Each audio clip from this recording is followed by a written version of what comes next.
Have you ever devoted countless hours to meditation, sutra study, and chanting, only to find your heart still restless and your insights drifting away like morning mist? Have you ever felt that despite your unwavering commitment, something invisible keeps you circling the same patterns of doubt and confusion? Welcome back to the channel. I'm honored to journey with you once more. Today, we confront a paradox that haunts many dedicated practitioners. Why, despite years of sincere effort, does genuine transformation remain just beyond your grasp? We will illuminate two hidden barriers, self-cherishing ambition and subtle mental lethargy, that quietly sap your progress, and reveal how you can turn these adversaries into allies on the path to awakening. From your earliest steps on the path, you may have believed that more practice equates to deeper peace.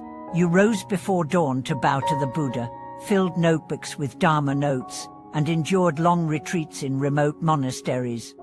Yet under the surface of these virtuous activities lay yearning for results, insights to astonish friends, spiritual experiences to validate your devotion, and the sense of personal accomplishment that can feel so righteous. This ambition, though disguised as dedication, becomes a mirror of self-cherishing, tethering your mind to expectations, and tainting every moment of practice with the tension of I must achieve. Imagine a monk who, eager to reach fruition, measures his progress by the length of his sitting sessions. When she sits for 2 hours without distraction, he feels triumphant. When his mind wanders after 30 minutes, she sees himself as a failure. His practice becomes a battlefield where pride and shame take turns seizing the banner, and neither victory nor defeat brings lasting peace. The very measurements he hoped would guide him have become invisible shackles, binding him ever tighter to the outcomes he chases.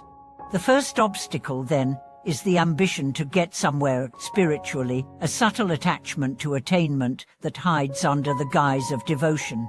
It whispers, "Once I attain that state, I will finally be free."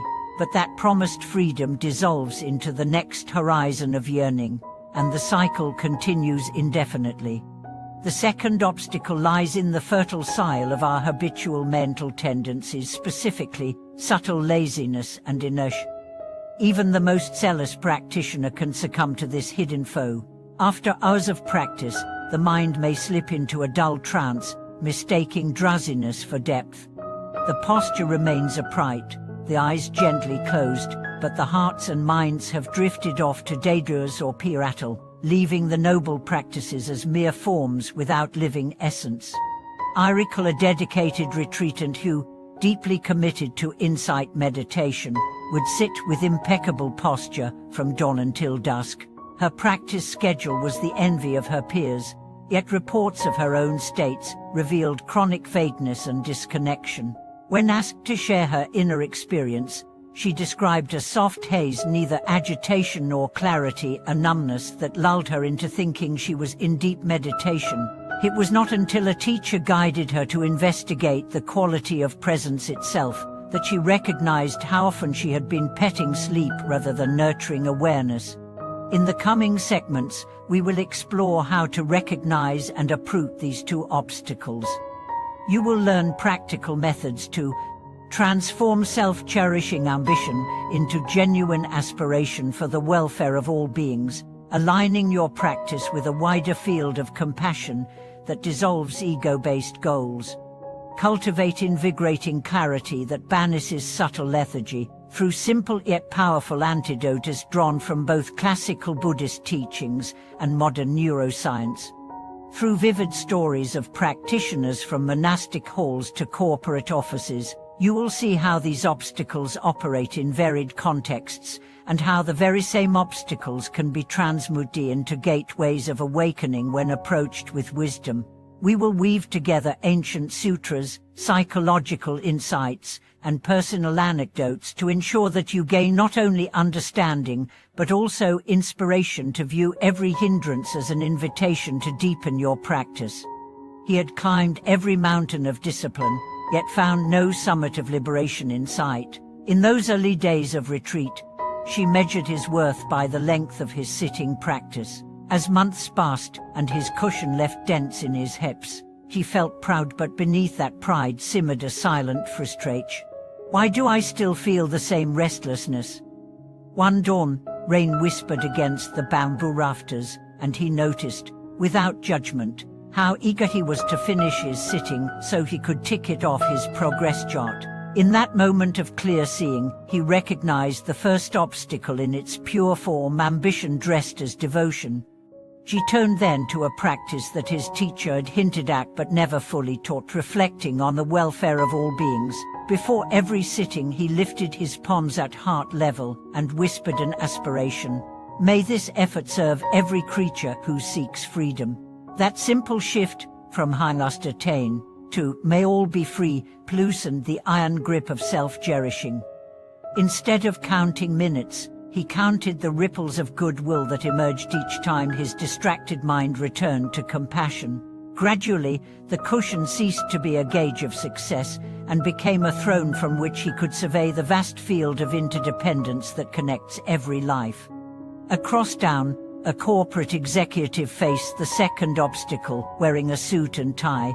His mind, conditioned by quarterly targets and inbox zero, flitted like a restless hummingbird whenever he tried to settle into mindfulness. He assumed that fatigue was the price of modern ambition, and that meditation was meant either to energize him or to recharge his batteries.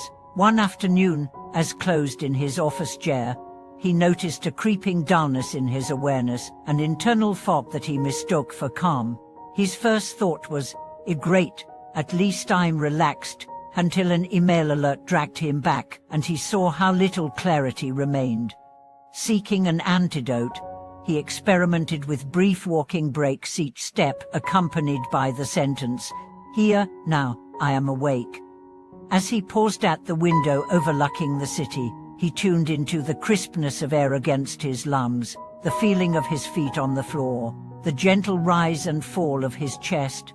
In those micro moments, he felt something stir, a fresh aliveness beneath the lethargy. He began to interweave these pauses into his schedule.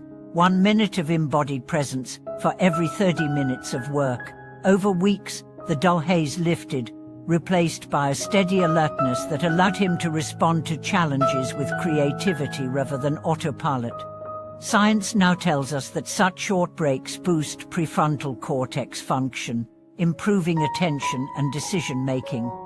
Studies of high performers in diverse fields, from pilots to surgeons, show that micro-mindfulness interventions reduce errors by 20 to 30%. By disrupting habitual circuits of distraction and restlessness, these brief anchors in presence retrain the brain's default mode network, paving the way for sustained clarity and resilience. Back at the retreat center, our dedicated monk explored another remedy when subtle drowsiness threatened to claim his practice, the method of Tuan Glen, or taking and giving. As soon as he sensed the mind slide toward inertia, he would inhale the weight of his own sleepiness as if it were a dark cloud, and exhale a bright beam of compassion, radiating to all who struggle with tiredness: night nurses on long shifts, exhausted parents, teenagers fighting morning classes. In this exchange of breath, he discovered a spark of energy, igniting the cool embers of presence. A violinist friend in the city adapted a similar approach. During long hours of scale practice, she noticed her arms stiffening and her mind wandering to errands and plans. She began to view her fatigue as a shared burden with every musician who has collapsed in performance call backstages, every street busker who keeps playing despite aching arms. With each inhale she welcomed the dullness. With each exhale she offered a silent dedication of merit to those unnamed artists. In time, her practice sessions became alive with a gentle aliveness, her technique gaining ease through the power of communal care rather than solitary striving.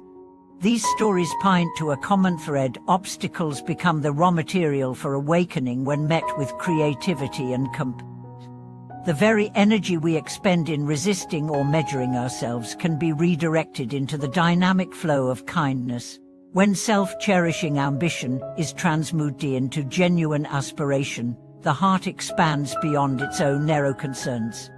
When subtle lethargy is embraced through mindful exchange, presence kindles itself from within and without. As you continue to walk your path, remain vigilant for these two hidden adversaries.